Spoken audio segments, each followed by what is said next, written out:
Bom, gente, não tem como eu não falar sobre a reforma ortográfica que acabou entrando em vigor somente em 2015, mas desde 2009 ela estava tentando entrar em vigor. As modificações, na verdade, não foram tão significativas, foram poucas palavras que foram afetadas pela reforma. Então, são algumas palavras em relação à acentuação e também ao uso do hífen. Então, há casos que a gente tem assim mais significativos que de palavras que foram modificadas a partir da reforma ortográfica. Então, nós temos ali em algumas palavras que tem a repetição do e e do o, que antes a gente tinha um acento, inclusive ali nós temos a palavra voo. Tem placas em Sapiranga que ainda aparece, né? A cidade do voo livre. Antes era acentuado, agora não é mais, né? Então, essas placas, com o tempo, vão ter que ser corrigidas ali, porque não tem mais o acento. Enjoo também não, que antes era acentuada. Então, essas vogais repetidas que recebiam um acento não acontece mais. Não precisa mais se preocupar se bota o acento no primeiro ou no segundo, não vai mais acento, tá? Outro caso são os ditongos abertos, que são quando tem duas vogais, né? O ditongo. Ditongos abertos, porque a pronúncia é aberta, em paroxítonas. Quando a palavra for paroxítona e ela tem o ei, oi e el, inclusive o ei, oi e el, se for uma palavra paroxítona, eu não posso mais acentuar. Essa regra aí muita gente acaba ignorando ainda. Mas é que lá em Portugal eles não colocavam, então a reforma teve o objetivo de unificar os países que falam a língua portuguesa para deixar eles, digamos, mais padronizados, mais parecidos, que em cada um dos países que falam língua portuguesa tinha suas próprias regras, então eles tentaram deixar o mais parecido possível. Então, a palavra ideia perdeu o acento, porque ela é uma paroxítona com ditongo aberto. A palavra assembleia, também paroxítona com ditongo aberto, não acentuo mais.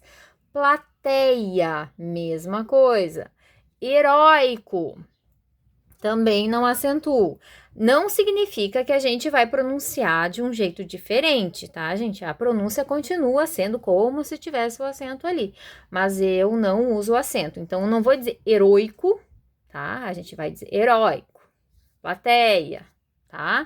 Então, continuo falando do mesmo jeito, só que em paroxítonas com esses ditongos abertos aqui eu não posso mais acentuar, tá? Outro caso que sofreu mudança foi o uso da trema, né? Os dois pontinhos em cima do U.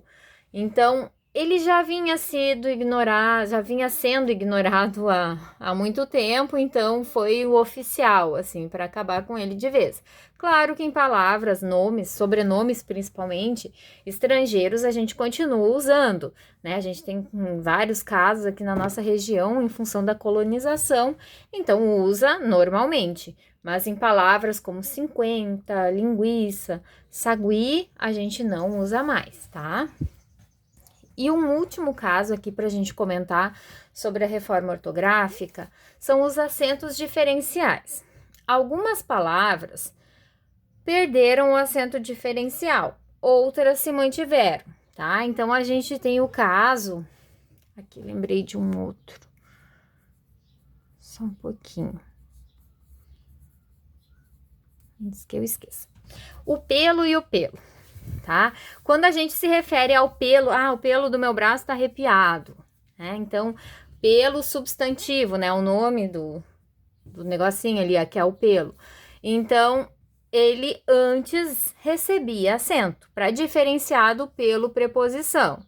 Mas agora nenhum dos dois, claro que antes a preposição não era acentuada mesmo, mas o substantivo ele perdeu esse acento diferencial. A pronúncia é a mesma, então eu tenho que prestar atenção na frase para entender se a pessoa está falando do pelo do braço, pelo do gato, enfim, ou se ela está usando como preposição, né? Seus pelos estavam arrepiados.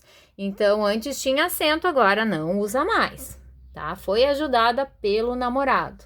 Isso aqui é uma preposição, tá? Então, não tem mais o uso desse acento diferencial. A mesma coisa, a palavra forma e forma, tá? A forma de bolo, antigamente não, há uns anos atrás, recebia o acento, então, para se diferenciar. Mas agora também não se usa mais, tá? O por verbo e o por preposição, eles seguem, né? O por, quando é verbo, o pôr do sol, ele recebe ainda o acento diferencial, tá? São alguns casos que perderam. Outro caso que perdeu esse acento diferencial é o para. Para com isso, menino. De parar, né? A ação de parar, o verbo. Antes ele recebia acento. Para com isso. Antes tinha, agora não tem mais. Do para a preposição. Foi para a casa da mãe. Né? Esse para que a gente usa como preposição. Então, para diferenciar os dois, antes tinha o acento diferencial no para, que funciona como verbo, né? Do verbo parar.